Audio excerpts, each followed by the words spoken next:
अस्सलाम वालेकुम। अल्लाह के नाम से शुरू जो बड़ा मेहरबान निहायत रहम करने वाला है। कैरी से चटनी या फिर अचार तो आपने बहुत तरह से बनाए भी होंगे, खाए भी होंगे, लेकिन आज मैं आपको कैरी की ही ऐसी चटनी बनाना सिखाऊंगी जिसको बना के खा के आपका दिल खुश हो जाएगा। इस तरह की चटनी ना आपने कभी पहले बनाई होगी ना खाई होगी। बनाएंगे कैरी की चटपटी चटखारेदार मटका चटनी जो आज से पहले आपने नहीं सुनी होगी। इतनी मज़ेदार कि आपका बार बार बनाने का दिल करेगा। सालन से भी ज़्यादा ये मज़ेदार सी चटनी सिर्फ आपने एक दफ़ा बनानी है और हफ्तों हफ्तों इसको स्टोर करना है, बार बार बनाने की भी ज़रूरत नहीं पड़ेगी। तो किस तरीके से बनेगी ये मज़ेदार सी चटनी, रेसिपी देखें। रेसिपी पसंद आती है चैनल को ज़रूर सब्सक्राइब करना है। स्टार्ट करेंगे बिस्मिल्लाहिर्रहमानिर्रहीम। तो यहाँ पे चटनी बनाने के लिए मेरे पास 3 अदद कैरियाँ हैं, छोटे साइज़ की हैं तो मैंने 3 ली हैं। अगर बड़े साइज़ की हो तो आपने 2 लेनी है। 1 डली लहसुन की, 1 प्याज, 1 टमाटर, 2 मोटी वाली हरी मिर्चें और 5 से 6 पतली वाली मैंने हरी मिर्चें ली हैं। अब इन सारी सब्जियों की हमने कटिंग करनी है।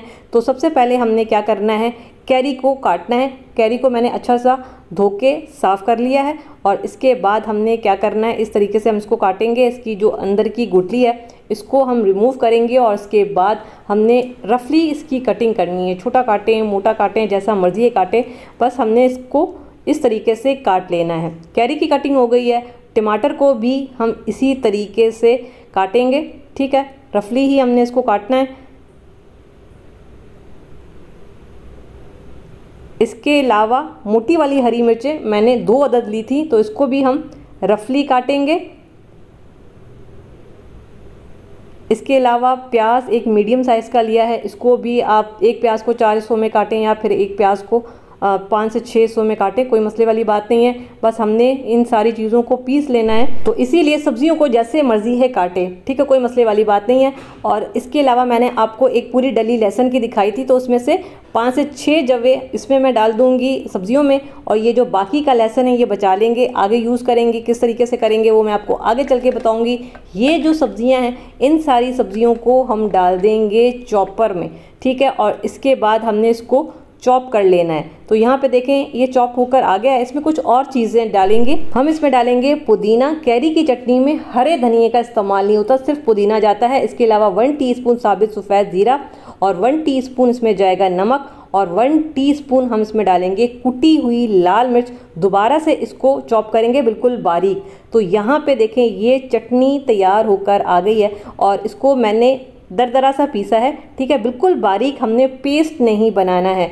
ये वैसे चटनी इस पॉइंट पे तैयार है। आप चाहें तो इसको इस तरीके से भी खा सकते हैं, दाल चावल के साथ, दाल के साथ, सब्जियों के साथ। तो ये चटनी तैयार है, लेकिन इसको थोड़ा सा और मज़ेदार बनाने के लिए दूसरी तरफ हमें एक पैन चाहिए होगा। इसमें आधा कप हम डालेंगे सरसों का तेल। इस चटनी का असल टेस्ट सरसों के तेल में ही निकलेगा, बाकी आप चाहें तो दूसरा वाला ऑयल भी डाल सकते हैं, कोई मसले वाली बात नहीं है। सरसों का ऑयल डाला है, इसमें कड़वाहट होती है, इसको ख़त्म करने के लिए इसको जलाएंगे और इसके लिए आंच को तेज़ करेंगे। ऑयल को गर्म होने देंगे, इतना गर्म होने देंगे कि इसमें से धुआं निकले और इसके बाद आंच को बंद कर देंगे जब ये वाली कंडीशन आ जाएगी, और फिर ठंडा होने के लिए रख देंगे। अब देखें ये ऑयल मुकम्मल तौर पे ठंडा हो चुका है। इसके बाद हमें चाहिए होगी 1 अदद मटकी, और इस मटकी की सोंधी सोंधी खुशबू से ही इस चटनी का असल टेस्ट निकलेगा। अगर आपके पास मटकी ना हो तो फिर आप इसको नॉर्मल वाले पैन में भी बना सकते हैं, कोई मसले वाली बात नहीं है। ऑयल डालेंगे, 1 टीस्पून राई दाना, 1 टीस्पून साबित सफ़ेद ज़ीरा डालेंगे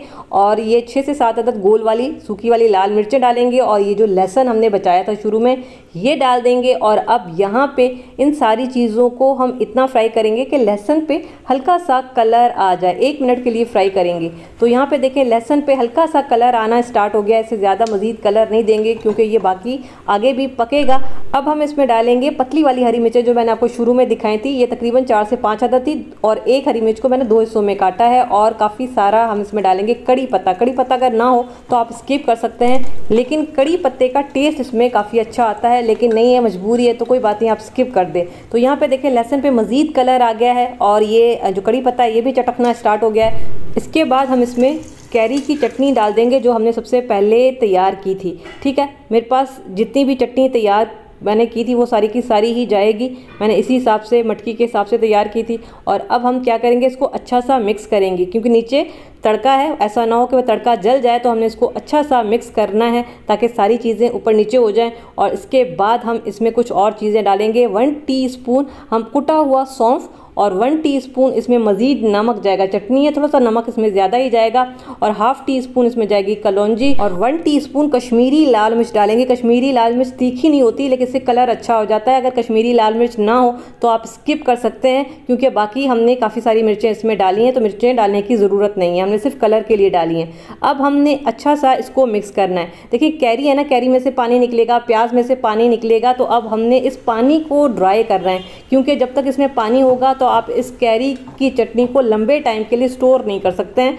तो हमने यहाँ पे पकाना है और पानी को ड्राई करना है और कैरी को हल्का सा यहाँ पे गलने देंगे। इसको कवर करेंगे और तकरीबन 2 मिनट हम इसको कवर करके पकाएंगे। जितना भी पानी है सारी चीज़ों का वो ड्राई हो जाए और कैरी हल्की सी गल जाए। तो यहाँ पे देखें जी, 3 मिनट मैंने इस चटनी को पकाया था और ये ज़बरदस्त चटनी तैयार हो चुकी है। और इस वक्त मट्टी की सूंधी सूंधी खुशबू और जो अचारी खुशबू आ रही है, इसकी क्या ही बात है। यकीन करें, इस तरह की चटनी आज से पहले आपने ना कभी बनाई होगी ना खाई होगी। इतनी मज़ेदार है, खा के आपका दिल खुश हो जाएगा। इसको आप रोटी के साथ खा सकते हैं, दाल चावल के साथ खा सकते हैं, सब्ज़ी के साथ खा सकते हैं, पराठे के साथ खा सकते हैं। ये हर तरह से ही मज़े की लगती है। तो बस इसको हम निकाल लेंगे यहाँ पे सर्विंग बॉल में। गर्मा गर्म हमारी मज़ेदार चटनी।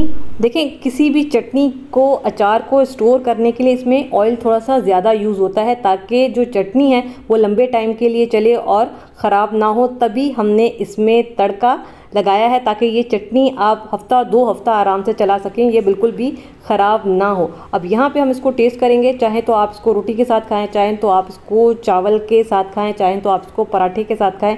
ये हर तरह से ही मज़ेदार लगती है। तो मैं यहाँ पे टेस्ट करूँगी। बिस्मिल्लाहिर्रहमानिर्रहीम। आपसे मैं यही कहूँगी कि एक दफ़ा ये मज़ेदार सी चटनी आपने बनानी ज़रूर है। अगर आपके पास मटकी ना हो तो आप नॉर्मल वाले पैन में भी इसको बना सकते हैं।